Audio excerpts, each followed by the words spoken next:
At first glance, Men of War appears to be another generic 1990s action vehicle for Dolph Lundgren, following the predictable trajectory of a mercenary for hire narrative. However, director Perry Lang's film establishes its unique identity immediately through its Southeast Asian setting and surprisingly nuanced opening act. The film introduces Nick Gunnar, played by Lundgren, not as an invincible super soldier, but as a weary veteran whose moral compass has been eroded by years of conflict. This initial character establishment proves crucial, as it sets up the film's central tension between professional detachment and human empathy. Unlike many action protagonists of the era, Gunnar begins the film already questioning his life choices, creating an unusual psychological depth for what might otherwise be dismissed as pure exploitation cinema.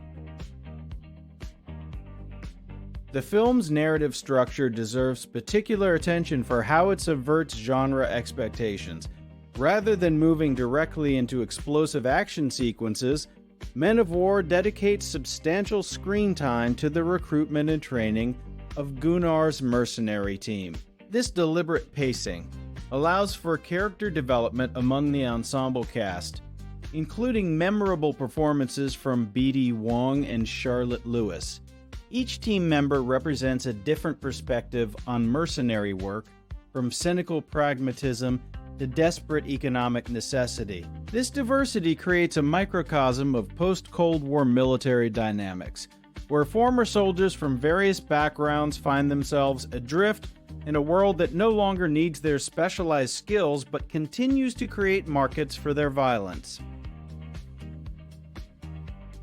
Cinematographer Ron Schmidt employs a visual language that distinguishes Men of War from its contemporaries. The film's color palette shifts dramatically between sequences, with the sterile blues and grays of corporate boardrooms contrasting sharply with the vibrant greens and earth tones of the Southeast Asian jungle.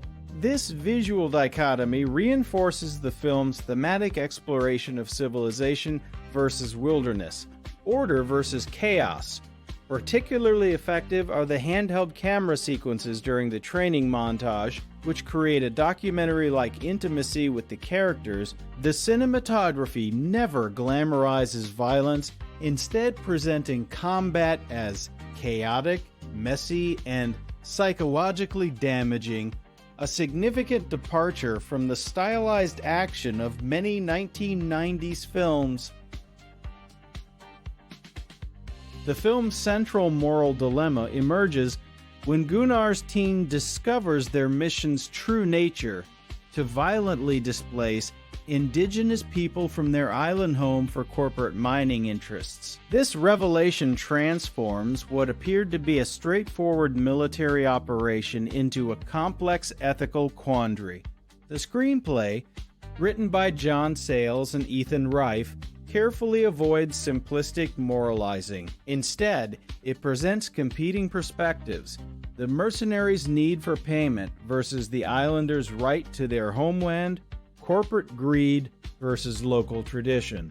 This ethical complexity elevates Men of War beyond typical action fare, forcing both characters and viewers to confront uncomfortable questions about complicity in systemic exploitation. Dolph Lundgren's performance as Nick Gunnar represents one of his most psychologically nuanced roles.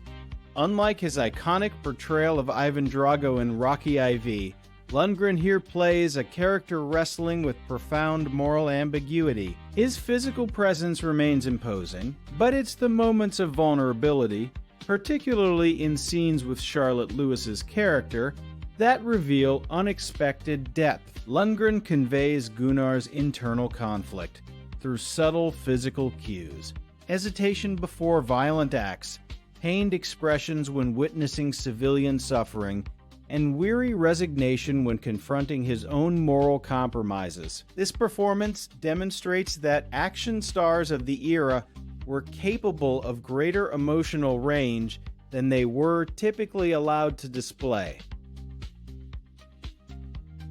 The film's treatment of indigenous characters warrants critical examination.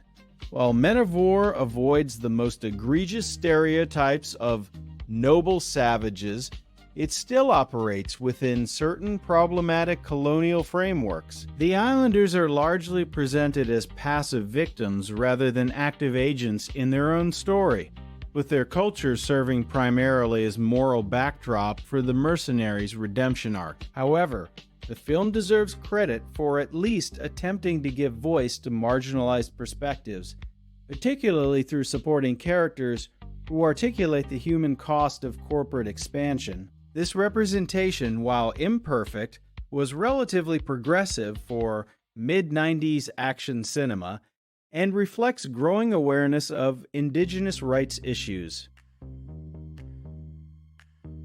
From a historical perspective, Men of War serves as a fascinating artifact of post-Cold War anxiety. Released in 1994, the film captures the uncertainty of a world where traditional military structures were dissolving, creating a vacuum filled by private security forces and corporate interests. The mercenaries in the film represent the human debris of this geopolitical shift, highly trained professionals with no clear place in the new world order.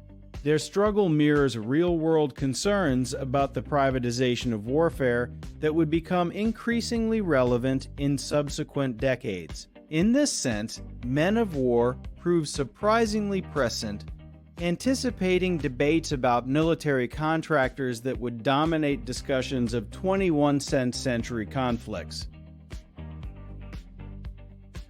The film's action sequences merit analysis for their tactical realism and psychological impact.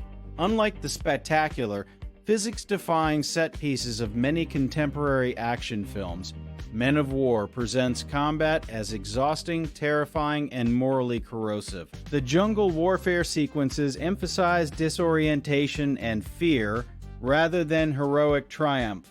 Weapons jam, plans fall apart, and characters make fatal mistakes. This approach creates genuine tension and stakes.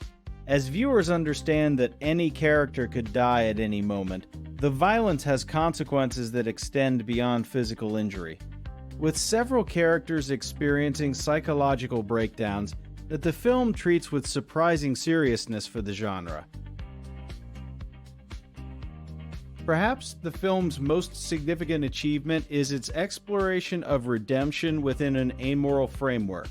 Gunnar's journey from detached mercenary to principled rebel follows a carefully constructed arc that avoids sentimentality. His transformation occurs not through sudden enlightenment, but through gradual exposure to the human consequences of his actions. The film suggests that redemption is possible even for those deeply complicit in violence, but it comes at tremendous cost and requires complete rejection of previous value systems. This nuanced treatment of moral rehabilitation distinguishes Men of War from simpler tales of heroism, presenting ethical growth as a painful, complicated process rather than a dramatic revelation. In conclusion, Men of War deserves reevaluation as more than just another 1990s action film. Its thoughtful exploration of mercenary ethics, nuanced character development, and prescient political commentary elevate it above its B-movie origins. While imperfect in its execution and occasionally constrained by genre conventions, the film demonstrates surprising ambition in addressing complex themes through the action format.